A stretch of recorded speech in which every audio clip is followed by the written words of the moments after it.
우리의 생명 되시는 주님을 함께 이 시간 박수치며 찬양하기 원합니다. 내 모든 삶의 행동 주 안에 주님 안에 있네. 나의 숨쉬는 순간들도 내 모든 삶의 거린 주 안에 내 길도 주 안에 나의 숨쉬는 순간들도 내 모든 삶의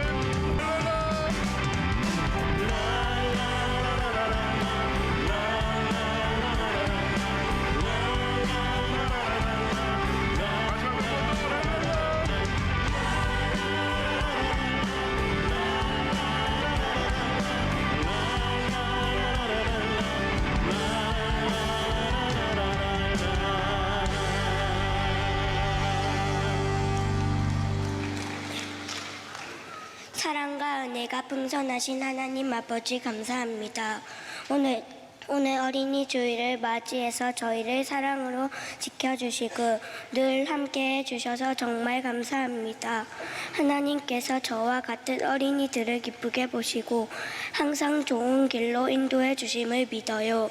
저희가 학교에서, 집에서, 교회에서 친구들과 지낼 때 서로 사랑하고 배려하며 예수님의 마음을 닮아가게 도와주세요. 어려운 일이 있어도 포기하지 않고 용기 내어 잘 해낼 수 있도록 도와주시고 언제나 하나님을 믿고 의지할 수 있는 믿음의 아이들이 되게 해주세요. 하나님, 오늘 드리는 예배를 받아주세요. 이 예배 가운데 하나님께서 함께 해주시고 저희 모두가 기쁨으로 하나님을 찬양하며 말씀을 잘 듣게 해주세요. 오늘 말씀을 전해주시는 목사님께 성령님의 지혜와 능력을 더해주세요. 목사님이 전해주시는 말씀을 통해 하나님의 사랑을 더 깊게 알게 하시고 예수님을 더욱 따라가는 마음을 갖게 해주세요. 하나님, 우리 소영로 교회를 지켜주시고 목사님과 모든 선생님, 친구들도 건강하게 잘 지내도록 축복해 주세요. 또한 세상 많은 어린이들이 하나님을 알고 예수님 사랑으로 행복하게 자랄 수 있도록 하나님께서 역사해 주세요. 그리고 저희가 매일 예수님을 본받아 착하고 바르게 살아가며 하나님께 감사하는 마음을 잊지 않게 해주세요. 오늘의 모든 고백과 기도가 저희 하루하루 속에서 이루어지길 바라며 그 모든 말씀 거룩하신 예수님의 이름으로 기도드립니다. 아멘. 우리에게 주시는 말씀은 고린도전서 13장 11절에서 13절입니다. 제가 봉독해 드리겠습니다.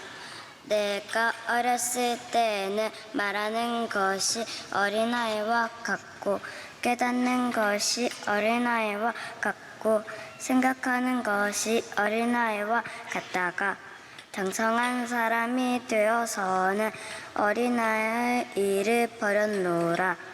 우리가 지금은 거울로 보는 것 같이 희미하나 그때에는 얼굴과 얼굴을 대하여 볼 것이요. 지금은 내가 부분적으로 아나 그때에는 주께서 나를 아신 것 같이 내가 온전히 알리라. 그런즉 믿음, 소망, 사랑 이 세 가지는 항상 있을 것인데 그 중은 제일은 사랑이라. 아멘.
자, 오늘은 가정주일이기 때문에 가정의 달이기 때문에 가정에 대한 메시지를 좀 전하려고 합니다. 여러분, 세상에 어떤 것이든 좀 정성을 들여야 되죠. 정성을 들이지 않으면 금방 쇠퇴하고 망가집니다. 저희 교회도 이제 꽤 새 건물인데도 벌써 20몇 년이 흐르니까 뭐 고칠 곳이 굉장히 많고 계속 공을 들여야 됩니다. 여러분들 보이지 않지만 많은 것들이 손이 들어가 있습니다. 여러분들이 교회 마당에 보면 요즘 뭐 꽃들이 굉장히 뭐 화려하게 피고 있는데 이게 그냥 되는 게 아닙니다. 조경팀들이 교회 굉장한 에너지를 써야 이게 이제 되는 거잖아요. 정성을 기울여야 되는 겁니다. 뭐 식물 하나도 그냥 자라지 않습니다. 잡초는 그냥 자라는데 참 신기하게 식물은 그냥 자라지 않거든요. 한국에서는 이제 주택 생활을 잘 하지 않고 아파트 생활을 하기 때문에 아파트 안에 식물을 기르는 거 보면 외출을 좀 자주 하거나 좀 신경을 못 쓰면 금방 시들어 있습니다. 제가 호주에 살 때는 이제 단독주택 백야드가 있으니까 조금 뭐 그렇게 넓지 않은 백야드인데도 금방 잡초가 자라고요. 잡초가 한번 자라면 그거 제거하기 어려워요. 제초제를 뿌려도 또 나더라고요. 굉장히 번식이 빠르고. 자, 오늘 우리가 이 뭐 기업은 물론이고 작은 식당 하나도 그냥 유지하지 못하죠. 한 3년 안에 다 망합니다. 웬만하면. 엄청난 에너지를 쏟아야 아주 작은 것이라도 유지가 되는 거거든요. 인간관계가 어렵습니다. 좋은 교우관계, 이거 공을 들여야 됩니다. 좋은 친구 그냥 안 만들어지죠. 엄청난 에너지가 들어야 됩니다. 관계를 유지하는데 에너지가 드는 것들이 크죠. 강아지나 뭐 식물과 비교가 안 됩니다. 가족 관계도 마찬가지입니다. 가까운 관계라고 그냥 두면 될까요? 그렇지 않습니다. 세심한 신경과 공을 들여야 됩니다.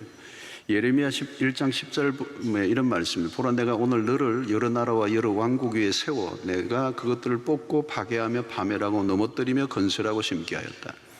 왕국을 세우는 일도 그리 쉽지 않다는 겁니다. 어마어마한 대가를 지불하고 많은 수고를 해야 이 나라가 세워진다. 여러분, 나라만 그런 게 아니라 가정도 마찬가지겠죠. 결혼만 하면 행복해지면 얼마나 좋겠습니까?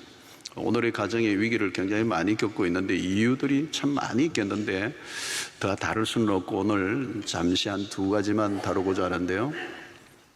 오늘 특별히 오늘 시대 위기 중에 하나의 요인 중에 하나가요, 분주함이라고 하는 겁니다. 분주함. 현대인들이 다 바빠요. 특별히 우리 도시 삶이 얼마나 바쁩니까? 그런데 이렇게 분주하게 하는 요인 중에 하나가 뭐냐면 오늘 우리 시대를 지고 흔들고 있는 물질주의의 세상입니다.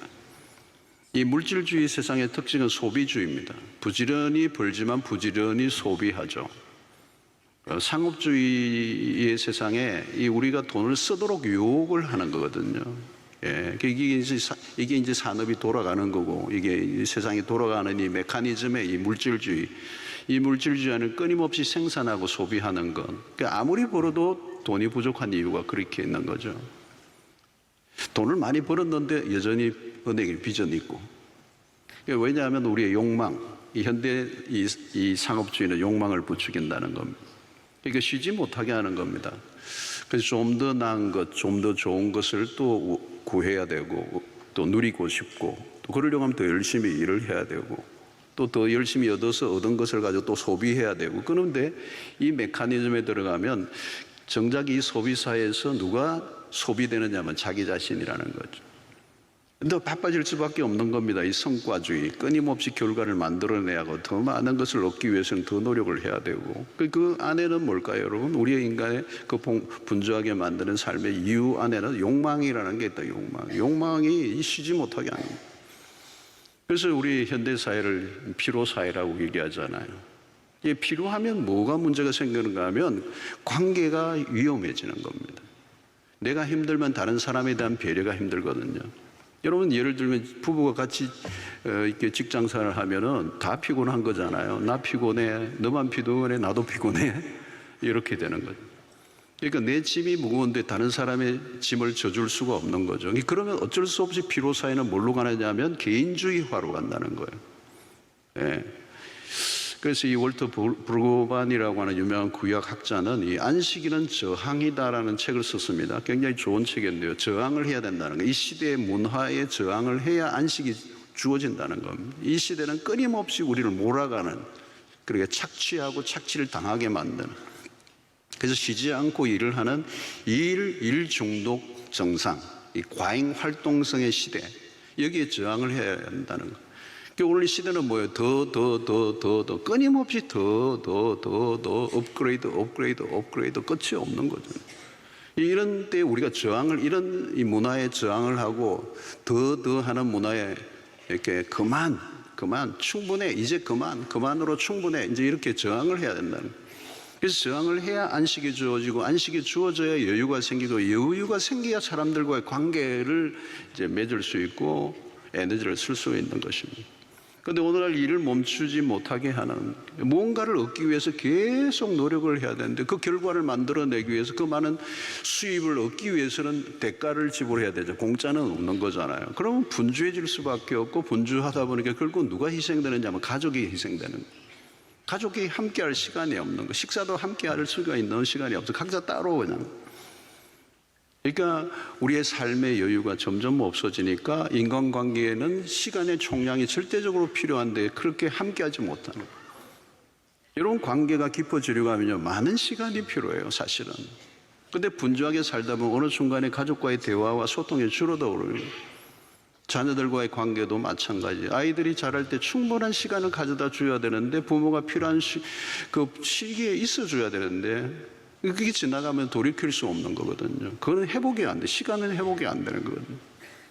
부부간에도 마찬가지. 친밀함을 위해서는 시간이 절대적으로 필요한데, 이 바쁨이 우리를 피로하게 만들고, 피로하니까 개인주의화되고, 그러면서 점점 관계가 틀어지기 시작하고 공통의 관심사가 사라지기 시작하는 거예요. 여러분, 오늘날 많은 가정들이 위기 속에 있습니다. 이유는 뭘까요? 하루아침 만들어진 거 아니에요. 세월이 흐르면서. 그리고 일만 하다 보면 스스로 고립되는 겁니다.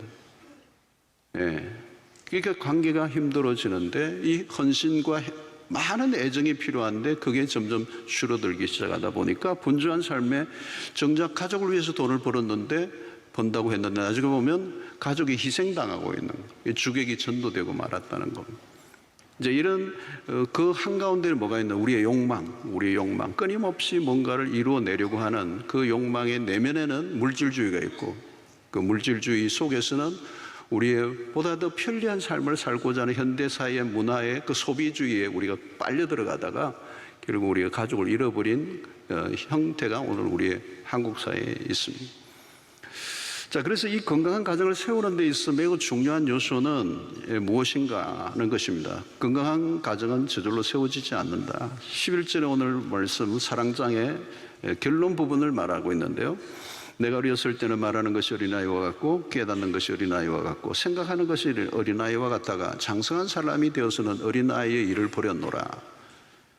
여러분, 성숙이 뭡니까? 성숙은 어린아이의 일을 벗어버리는 거죠. 그래서 어린아이가 점점 그 자신의 세계에서 벗어나면서 어른이 되어가는 거잖아요. 그게 성숙이라는 거예요. 그런데 이 성숙의 핵심은 뭐냐? 어린아이의 일을 버리는 건데, 어린아이의 일이란 뭘까요? 이 어린아이는 이기적이거든요. 태어날 때부터 우리는 이기심을 가지고 태어납니다. 그러니까 결국은 자기에게 몰두하잖아요. 그러니까 아이들이 막 때를 쓸 때 보면 자기밖에 생각 안 하는 거죠. 부모가 지금 힘들고 어려운 거 생각하지 않고 자기가 원하는 거를 이루어내려고. 그래서 어떤 때는 막 장난감 붙들고 가게 안에서 들어 누워버리고 그냥 죽이라 그러고 울고 그러잖아요. 이 나에게서 타인에게로 이게 무게중심이 옮겨져야 되는데 언제나 자기 자신에게 몰두해 있는 상태. 이 어린아이는. 결혼은 여러분 관계입니다. 함께 하는 거. 나 혼자만 사는 것과 전혀 다른 거예요.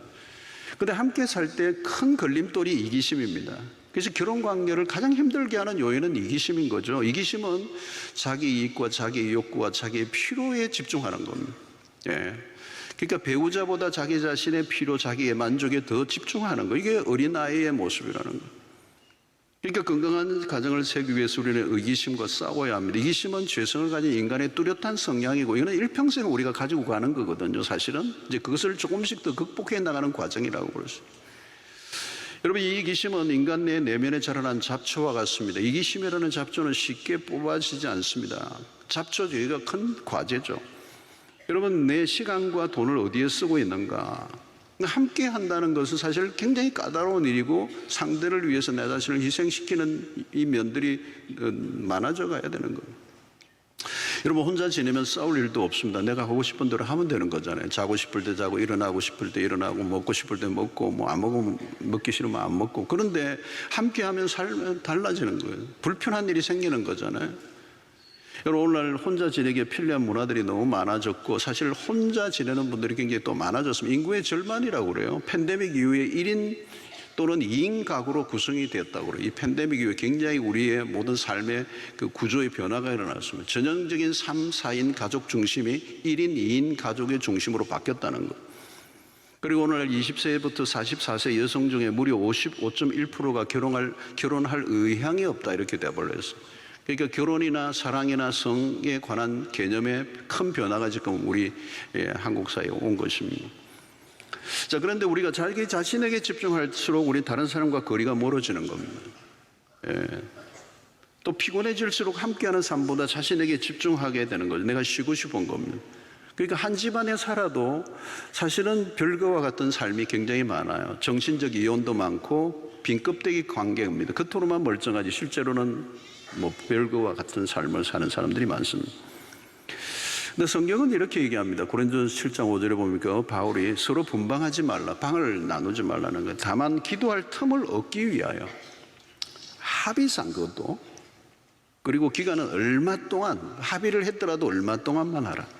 다시 합하라. 이런 너희가 절제 못함으로 말미암아 사탄이 너희를 시험하지 못하게 하려 함이라. 이 고린도 교회가 그 도시에, 그 당시에 고린도 도시 자체가 굉장히 성적으로 방종한 도시였습니다. 유혹이 굉장히 많은 타락한 문화에 둘러싸여져 있는 그리스도인들 교회가 그들의 문화의 영향을 받을 가능성이 많기 때문에 이 바울이 이렇게 얘기하는 겁니다. 우리의 연약함이 있다는 인간의 연약함이 있고 언제든지 유혹을 받을 수 있는 가능성을 갖고 있기 때문에 부부가 서로 분방하지 말라는, 경건한 목적을 위해서 나누어진다 할지라도 일시적으로만 해야 되고 반드시 그것도 일방적으로 해서는 안 되고 합의해서 해야 된다, 이렇게 얘기하는 겁니다. 배우자들의 관계는 자의적으로 중단해서는 안 되고 반드시 합의를 해야 된다. 왜냐하면 성적인 유혹이 굉장히 많고 마귀가 공격을 할 틈을 주어서는 안 된다.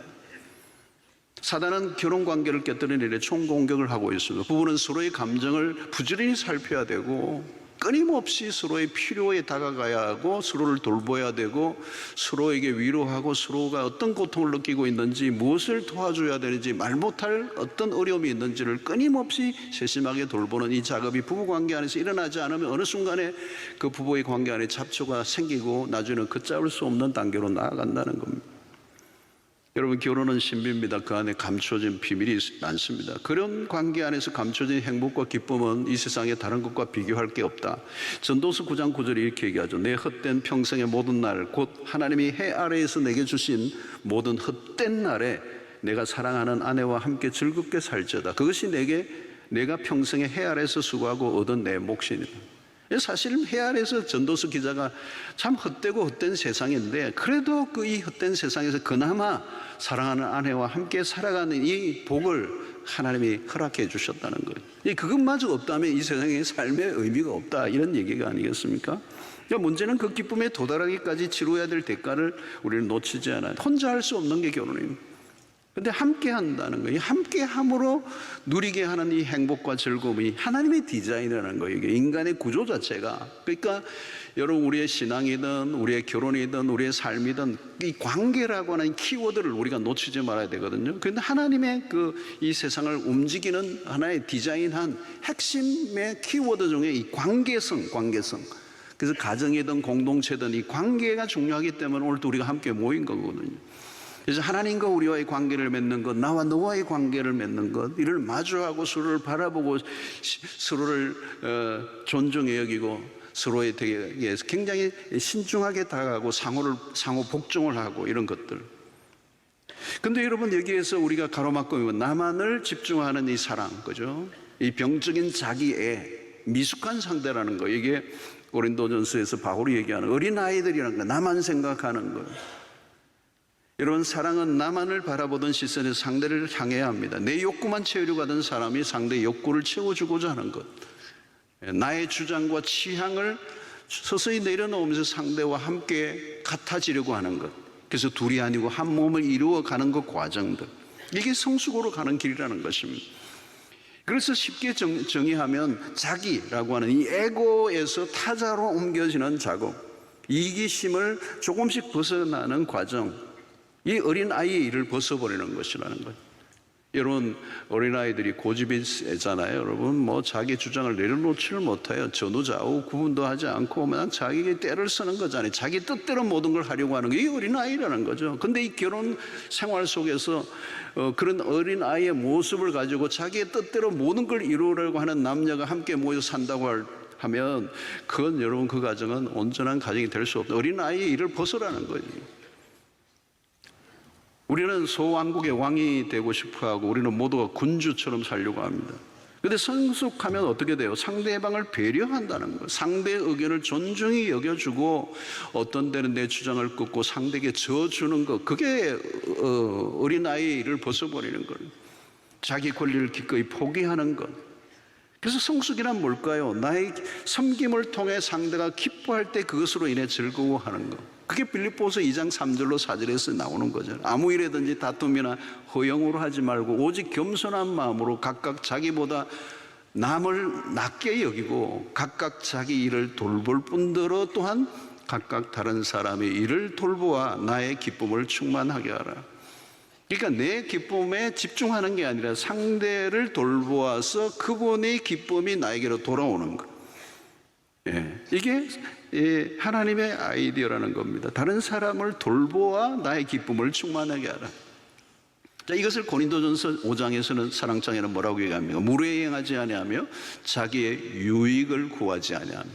자기의 유익을 구하지 않는다는. 나의 유익만 구하면 그건 쾌락적이고 육체적으로 흘러갈 가능성이 많습니다. 여러분 잊지 마십시오. 미혼의 남녀가 연애할 때도 이 부분을 점검해야 합니다. 데이트를 하는데 자꾸 자기 중심으로 끌고 가려는 사람들이 있어요. 헤어지세요. 이거 벌써 데이트할 때부터 표현하는 거예요. 자기 중심적으로 모든 걸 하려고 하는 거예요. 위험 징조입니다. 상대를 배려하는 게 없는데 데이트할 때부터 자기 중심적으로, 그럼 빨리 눈치채야 돼. 이게 아니다. 여러분 심리하면서 폭력을 행사하잖아요. 여러분 요즘 폭력, 데이트 폭력 많아졌어요. 가스라이팅을 막 하는 거잖아요. 여러분. 왜? 자기 중심적으로 안 되니까. 자기 욕망의 도구로 상대를 도구화하는 거잖아요. 여러분 오늘날 혼전 성관계가 넘치는 세상입니다. 그리스도인은 다르죠. 자세히 보세요. 사랑은 자기의 유익을 구하지 않는다고요. 그 결혼할 때까지 기다려달라는 말을 받아들이지 않고 헤어지고자 한다. 그 헤어져야죠. 그 남자는 나를 진정으로 사랑하는 사람으로 보기 힘들어요. 기다려야죠. 나의 육체를 탐하는 것인지 나를 진정으로 사랑하는 것인지를 구별해야 된다는 거예요. 여러분 오늘날 동거 문화가 성행하고 있습니다. 동거는 남자보다 여자가 이용당하기가 쉽습니다. 여자들은 나중에 그런 고백을 하죠. 그 남자가 나와 결혼해 줄 줄 알았다는 거예요. 동거하는 것이 그 사람을 붙잡아 두는 것이라고 생각합니다. 아니에요. 반대입니다. 진정으로 사랑한다면 기다려 주어야 돼요. 여러분 사랑의 속성이 뭡니까? 고린도전서 13장 7절에 모든 것을 참으며 모든 것을 믿으며 모든 것을 바라며 모든 것을 견디느니라. 이 말은 뭐냐면 사랑은 기다리는 거라는 거예요. 기다려주지 못하면 사랑하는 것이라고 보기 힘들어요. 여러분 야곱을 보십시오. 그는 사랑하는 라헬을 위해 7년을 수일처럼 기다려 주었어요. 야곱이 진짜 나쁜 짓을 많이 했는데 이 사랑은 진짜 깨할 줄 아는 사람이었어요. 로맨스 가이예요. 로맨스 가이. 여러분 말씀 적용을 가까운 곳에서 해야 합니다. 결혼은 함께 하는 겁니다. 함께 하려면 다른 게 없어요. 나 중심적 삶을 내려놓는 거예요. 어린아이의 일을 벗어버린다는 거예요. 유치함, 자기중심적으로 살아가는 그 베이비가 이제 성장하는 거, 그걸 내려놓은 거예요. 나 중심적 삶이 아니라 상대를 위해 기꺼이 희생하고자 하는 거. 여러분 이기심을 조금 더 내려놓지 않고 어떻게 관계가 깊어질 수가 있습니까? impossible, 불가능한 것입니다. 자기의 권리만 주장하면 긴장과 대립과 충돌은 불가피합니다. 이것은 모든 인간관계에서 동일한 것입니다. 여러분 이기심을 다스리는 능력은 어디에서 오는 겁니까? 십자가에서 나오는 겁니다. 십자가 신앙은 선교지에서만 필요한 게 아닙니다. 선교지에서 선교를 한다 할지라도 이기심을 극복하지 못하면 자기 몸 하나 건사하다가 끝나버리는 게 선교입니다.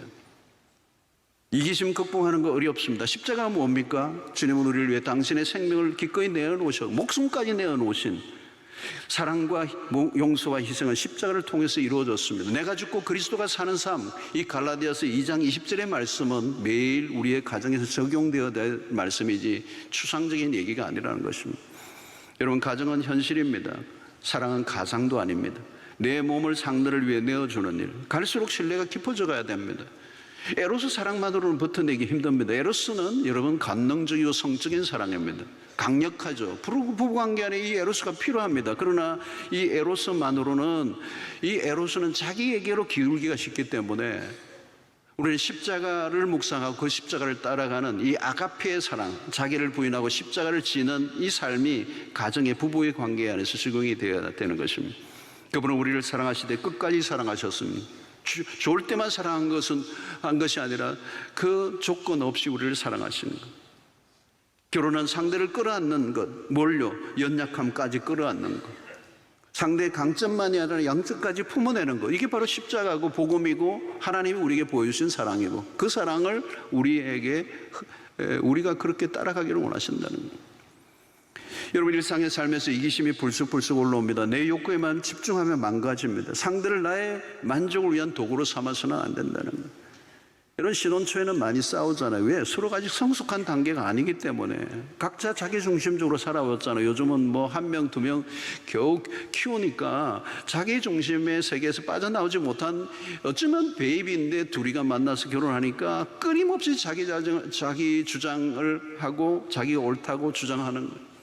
그런데 조금씩 성숙해지면서 어떻게 싸움의 빈도가 줄어듭니다. 내 생각이 좀 부족했다는 생각이 깨달아지고 상대를 이해하려고 하는 용량이 좀 더 커져가고, 그래서 점점 둘이 하나가 되어가는 거예요. 왜? 성숙해져 가기 때문에. 진짜 결혼의 기쁨은 시간이 흐르고 성숙해지면서 찾아오는 것입니다. 젊은 날의 행복과 기쁨과 그 비교가 안 되는. 만약에 신혼여행이 결혼의 절정으로 이긴다면 그때부터 꺾이는 거잖아요. 근데 아니에요. 신혼여행은 시작입니다. 벽돌을 쌓아 집을 짓듯이 사랑이라는 벽돌을 하나하나 세워져 가는 길고 긴 여정이 바로 결혼이라고 볼 수가 있는 거죠. 여러분, 결혼은 함께 지어져 가는 것입니다. 시간을 통해 관계가 빚어져 갑니다. 정서적, 영적, 육체적 하나됨을 위한 노력을 함께 해야 되고, 그 안에 뭐가 있어야 돼요? 성실을 다해야 된다는 거예요. 상대의 필요에 다가가려면 수고의 땀이 필요합니다. 나는 원하지 않지만 배우자가 원한다면 기꺼이 함께 가주는 것, 오리를 가져가든 심리를 가주는 것, 이게 산상수훈의 삶이 멀리가 아니라 가정 안에서 내가 싫어도 기꺼이. 여러분, 오늘날 미디어들은 이 순수한 사랑을 지루한 것으로 만들어 버렸습니다. 사랑을 너무 육체적인 것에만 클로즈업 시켜버리고, 이게 미디어의 영향입니다. 자기 중심적 만족을 추구하게 하는 이 빗나간 사랑을 미화시키는 거예요. 사람들은 쉽게 이런 행복의 환상에 들 것으로 속는 것입니다. 선정주의적 이 문화들, 난 너를 원해, 육체만을 탐하는 이 문화는 불륜을 자극하는 것입니다. 여러분, 언약 관계를 벗어난 사랑은 하나님이 허락하지 않으셨습니다. 그것은 거짓된 사랑입니다. 그건 속지 말아야 합니다. 여러분, 다윗이 자기의 충신 아내 밧세바를 취합니다. 한순간에 정욕에 무릎을 꿇은 그 일에 대한 후유증은 생각보다 커요. 하나님이 정해놓으신 경계선을 지키는 일이 얼마나 중요한가를 다윗은 처절하게 레슨을 했어요. 여러분, 밧세바와의 관계에서 낳은 아이는 1년 만에 죽습니다. 통곡을 하죠. 그뿐만 아닙니다. 배다른 자녀들 사이에 건친상간이 벌어지죠. 그 일로 인한 살인극이 이어졌습니다. 피로 물들이는 역사가 다윗 왕가에 밀고 들어왔습니다. 사랑의 이름으로 벌어진 일들이었습니다. 그 사랑은 온전한 사랑이 아니고 빗나간 사랑의 대가는 너무도 혹독했다는 겁니다. 여러분, 하나님이 정해놓으신 규칙을 지켜야 합니다. 경계선을 무시하면 안 됩니다. 사랑과 욕망을 구분해야 합니다. 당신이 원하는 대로 하라는 메시지는 결코 사탄의 음성이지 하나님으로부터 온 음성이 아닙니다. 여러분, 관계에서 중요한 것은 서로의 관계 안에서 신실함입니다. 하나님은 그의 백성과 언약을 맺으시죠. 여러분, 성경 속에 매우 중요한 것은 카버넌트라고 하는 이 언약을 맺는 순간부터 언약을 지키는 일에 하나님은 신실하심을 성경 전체에 드러냅니다. 대표적으로 호세아서를 보면 나타나죠. 하나님은 당신의 언약을 신실하게 지키십니다. 그러나 이스라엘 백성들은 그 언약을 신실하게 지키지 못해요. 호세아의 아내 고멜은 음란했습니다. 집을 나가 다른 남자의 아이를 배웁니다. 선지자 호세아는 그 아내를 받아들이죠. 다시 돌아올 때. 근데 또 가출을 해요. 또 다른 남자와의 관계에서 아이를 배워옵니다. 여러분, 이것을 통해 뭘 보여줍니까? 이스라엘의 음행을 나타내는 겁니다. 이스라엘의 음행. 하나님과의 관계 속에서 음행에 빠져 있는, 우상을 섬기는 그 이스라엘을 이 호세와 고멜과의 관계 속에서 잘 대조하면서 보여주는 거죠. 결혼 관계가 만신창이 되었습니다. 두 사람의 관계는 너덜너덜해졌습니다. 모든 게 다 무너졌어요. 근데 하나가 남아있어. 집은 무너졌는데 집터가 남아있어. 다시 지어 올릴 수 있는 가능성이 열렸어요. 그게 뭔가 하면 하나님과 이스라엘과의 언약, 그 언약의 신실하심 하나님, 그것만 남아있는 거예요. 하나님이 여전히 그 백성을 사랑하신다는 것. 언약 관계 안에서, 부부 관계에서 중요한 것은 충성됨이라는 겁니다. 그래서 여러분, 결혼은 계약이 아닙니다. 계약이 아니고 언약입니다. 언약. 이 언약의 핵심은 신실함이에요. 변함없는 태도. 그래서 이 가정의 기초가 하나님과의 언약의 기초에 있어야 됩니다. 그 언약이 없으면 집이 없는 기초가 없는 집과 같은 것입니다. 여러분, 다 흔들려도 기초가 남아있으면 소망이 있습니다. 그 위에 다시 지으면 되니까. 여러분, 비가 오나 눈이 오나 바람이 부나 검은머리 팥뿌리가 될 때까지, 죽음이 우리 두 사람을 갈라놓기 전까지는 우리는 영원히 함께하겠다. 이 서약을 하는 거죠, 결혼에. 여전한 사랑, 함께 살다 보면 별일이 다 일어나고 헤어지고 싶은 마음이 얼마나 많이 있습니까? 그러나 여러분, 그 언약이 가정을 지켜주는 거죠. 여러분, 요즘 이 결혼식, 이상한 결혼식 너무 많아요. 주례도 없고, 뭐 서약도 없고, 공포도 없고, 뭐 쇼를 하는데 인생이 쇼입니까? 여러분, 이 결혼식에 너무너무 중요한 건요, 서약이 있어야 돼요. 서약, 약속을 하는 겁니다. 왜 여러분, 하객들이라고 그러지만 축하객이지만 사실은 그 축하객은 축하객으로만 있는 게 아니라 증인들입니다. 왜? 서약을 하는 거거든요. 두 사람이 언약을 맺는 거거든요. 그러니까 증인들이 필요한 거예요. 요즘 우리가 우리끼리 결혼하는데 누가 왜 부모님들 하객도 안 부르고 이런 결혼식이었는 거예요. 자기 둘이 마음만 맞으면 되고 둘이 마음만 맞으면 결혼해요. 여러분, 둘은 마음 자꾸 드덩거리는데 둘이 마음만 맞으면 돼요? 그러면 둘이 마음이 틀리면 헤어지는 거예요. 아무런 보장이 지켜줄 안전망이 없는 거예요, 여러분.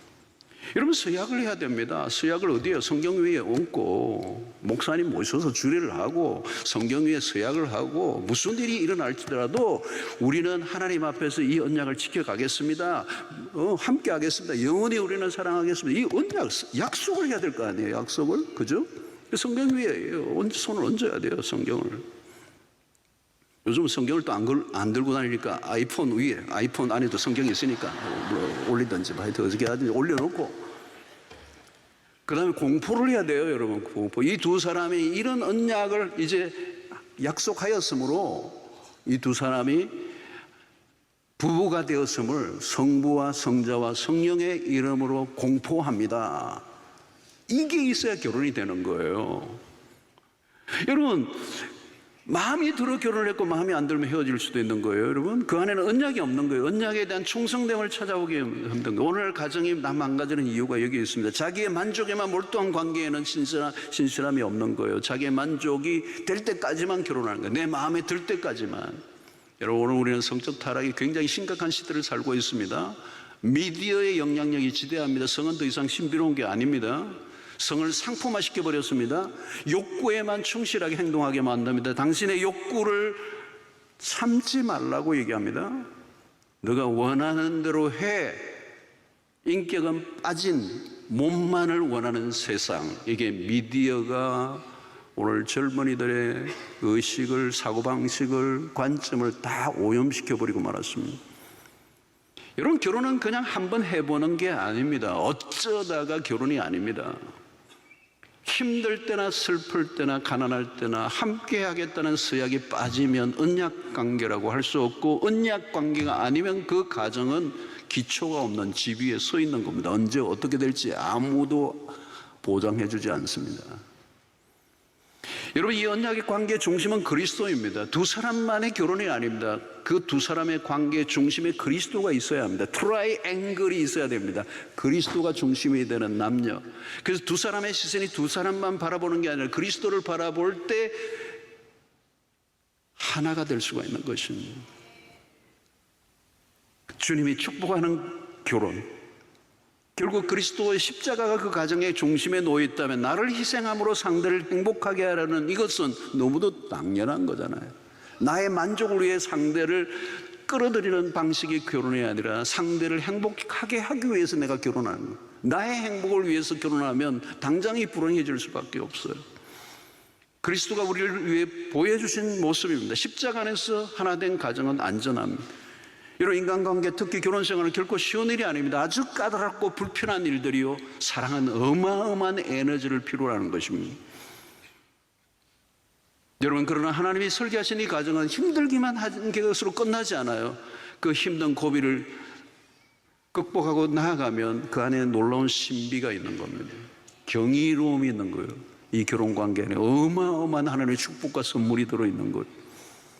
그런 그것이 가능하게 하는 것이 바로 십자가요, 하나님의 은혜의 힘인 것입니다. 이런 사랑은 자라나는 것입니다. 처음은 서툴죠, 어리죠, 미숙합니다, 감정적이에요, 이기적이에요. 그런데 우리가 점점 자라가면서 사랑은 자라가고 결국은 우리의 행복도 자라가는 것, 그것이 십자가의 사랑 안에서 이루어질 수 있는 축복이라고 믿습니다. 사랑하는 성도 여러분, 오늘 우리가 그리스도 앞에 무릎을 꿇었던 이유가 뭘까요? 십자가 때문입니다. 자기 몸을 기꺼이 내어놓으신 그 사랑 앞에 온전히 그렇게 굴복한 것처럼 십자가의 사랑에 우리가 눈을 떴어요. 그래서 우리는 사랑한다는 게 뭔지, 용서가 뭔지, 희생하는 게 뭔지를 우리가 배우게 된 것입니다. 그러므로 우리는 그리스도를 늘 바라보고 그리스도를 통해 우리가 그 가정의 원리를 계속 배우게 되는 줄로 믿습니다. 사랑하는 성도 여러분, 건강한 가정을 세워가는 것 자체가 중요한 사역입니다. 결혼의 제도가 많이 손상되어져 있고 가정이 흔들리고 있는 이 시대에 갈수록 세상이 삭막하고 퍽퍽하고 사랑이 식어지는 세상, 관계가 악화되고 있습니다. 공동체가 없어지고 있습니다. 여러분, 오늘 공동체가 없어지고 있다는 거죠. 여러분, 공동체가 없어지면 어떻게 해요? 관계가 단절됐으니까 공동체가 사라진 거고, 공동체가 사라지니까 어떻게 돼요? 축제가 없어져 버렸어요. 하나님은 오늘 우리에게 공동체를 허락하셨으면 두 가지예요. 가정과 교회. 하나님은 우리의 가정을 중요하게 여기시고 가정의 회복을 통하여 하나님의 나라를 이루어가기를 원하십니다. 사랑하는 성도 여러분, 결국 우리의 영성의 문제예요. 우리의 수고와 노력으로는 한계를 맞습니다. 아무리 아름다운 가정, 여러분 결혼할 때 행복하지 않으려고 결혼하는 사람이 어디 있겠어요? 근데 실제적으로 우리의 삶을 들어가면 결코 행복은 쉽지 않다는 걸 깨달아요. 우리의 한계 때문입니다. 우리의 한계를 넘어서서 사랑할 수 있는 에너지와 그 모든 것들은 어디로부터 오는 겁니까? 하나님이 은혜를 주셔야 되는 것입니다. 그래서 우리가 영성이 필요한 거죠. 십자가의 담금질을 하고 십자가의 은혜, 하나님의 은혜를 날마다 구하고 그 은혜가 내 안에 넘쳐 흐를 때, 때로는 옛날에는 조건을 따졌지만 조건과 상관없이 그럼에도 불구하고의 사랑을 할 수 있는 능력이 내 안에서 주어지게 되는 것입니다. 오늘 우리 한국교회가 교회적으로 성장하고 때로는 많은 것들은 이루었지만 우리의 가정을 잃어버렸고 가정 안에 우리의 자녀들에게 신앙의 개성을 실패한 적이 너무 많았어요. 결국은 하나님의 나라는 뜬구름 잡는 게 아니라 가정 안에서 경험되어지는 것, 복음의 실체를 가정 안에서 경험하는 것. 우리 자녀들이 부모에게 천국이 어디 있느냐고 물으면 천국은 마치 우리 집과 같단다, 그렇게 표현할 수 있다면 하나님의 나라가 그 가정 속에서 경험되어지는 것이고, 그것을 경험하고 자란 우리의 자녀들은 더 나은 믿음의 세대로 발전하게 될 줄로 믿습니다. 단순히 우리의 교회 봉사만 하고 우리 자녀들과의 그 복음의 개성을 실패해버리고 말았다면 이제 우리를 다시 극복하고 우리의 삶을 통하여 복음의 실체를 보여주고 하나님의 나라를 보여주는 이 사랑의 궁극적인 실천이 우리의 가정 안에서 이루어져야 된다는 사실을 믿으시고, 특별히 우리의 자녀들에게 복음이 삶을 통하여 자연스럽게 스며들어가는 일에 우리의 삶이 보여져야 된다고 믿습니다. 이 가정의 달에 우리 다시 한번 우리의 가정을 돌아보고 또 이 가정을 내버려두고 너무 분주하게 살아가고 있지는 않는지, 그 분주함의 중심에 우리의 욕망이 있는 것은 아닌지, 이 물질주의에 내가 소비되어져 가고 결국은 점점 가정의 관계가 무너지고 있다면 모든 것 위에 우선순위는 가정이라는 사실을 기억하시고, 이 가정을 이루어 나가는데 복음이 핵심이고, 그 복음적 삶은 결국은 이기심이 해체되고 나보다 상대를, 배우자를 더 사랑하고 섬기고 희생하고 더 사랑하고 더 섬기는 일에 우리의 삶을 드리게 될 때 우리의 가정이 다시 회복되는 역사가 일어나게 될 줄로 믿습니다. 하나님 감사합니다. 우리에게 주신 이 가정을 아름답게 세워가기를 원합니다. 주님, 가정의 회복은 하나님의 명령인 줄로 믿습니다. 십자가의 능력이 우리의 가정 안에 나타나게 하여 주시옵소서. 나보다 아내를, 나보다 남편을, 나보다 우리의 자녀들을 더 사랑하고 섬기는 일에 힘쓰게 하여 주시옵시고, 우리의 이기심으로 가득한 나의 만족만을 추구했던, 나의 행복만을 추구했던 그 삶의 방식이 이제 돌이켜 기꺼이 가족을 위하여 우리 자신을 드리기로 결단하는, 그래서 그것이 복음의 삶이라고 하는 사실을 깨닫고 그 삶을 통하여 가정이 온전하게 회복되어 우리의 신앙의 개성이 우리의 자녀들에게까지 흘러가는 복된 은혜를 허락하여 주시옵소서. 예수님 이름으로 기도하옵나이다. 아멘. 믿음으로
하나님, 이 시간에 귀한 물질을 구별하여 주의 손에 올려드립니다. 하나님의 나라와 복음을 위해서 귀하게 쓰여지게 하시고 드린 손길들 기억하사 우리의 모든 생업에 복을 주시며 넘치게 하사 나누고 베풀고 선한 일에 드리고도 남는 그런 여력을 허락하여 주시옵소서.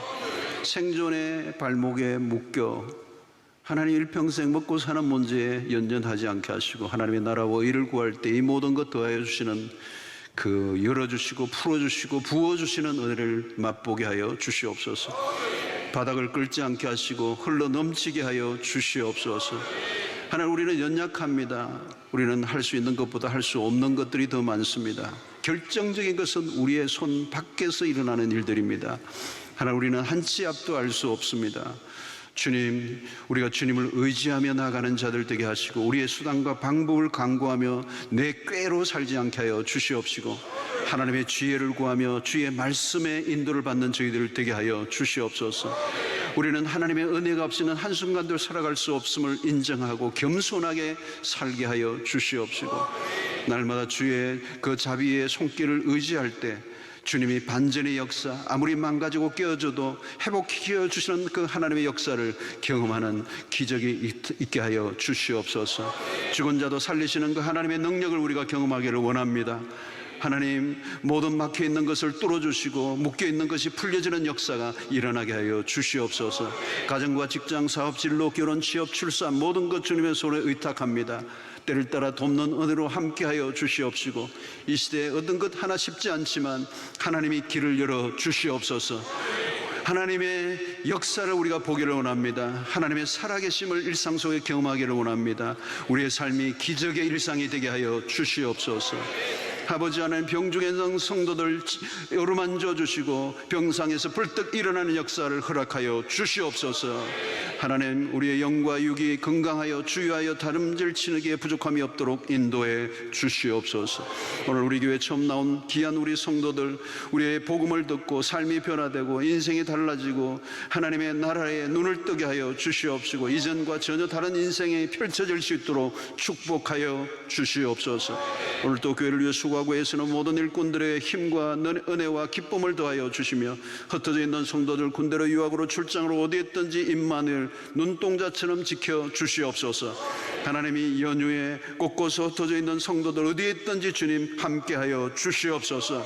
하나님, 이제 세상을 향하여 나갑니다. 한 주간의 삶을 주의 손에 의탁하오니 주의 권능의 팔로 우리를 붙들어 주시고 모든 악인으로부터 모든 위험한 순간으로부터 우리를 지켜주시고 마귀의 유혹으로부터 지켜 승리하는 한 주간 되게 해 주시옵소서. 예수님의 이름으로 기도하옵나이다. 아멘. 이제는 우리 주 예수 그리스도의 놀라우신 은혜와 하나님의 크신 사랑과 성령의 교통하심이 가정을 세우신 그 하나님의 의도, 그 창조의 원리를 따라 무너지고 깨어진 우리의 오늘 이 시대 속에, 엄난하고 폐역한 이 시대 속에 우리의 가정, 우리의 부부의 관계, 우리의 자녀들의 관계 속에 다시 한번 회복의 역사가 일어나게 하여 주시옵시고 건강한 가정을 통하여 이 땅에 하나님의 나라를 세우고자 하시는 하나님의 뜻에 순종하기로 나가는 주의 백성들 머리 위에 지금부터 영원토록 함께 있을지어다. 아멘.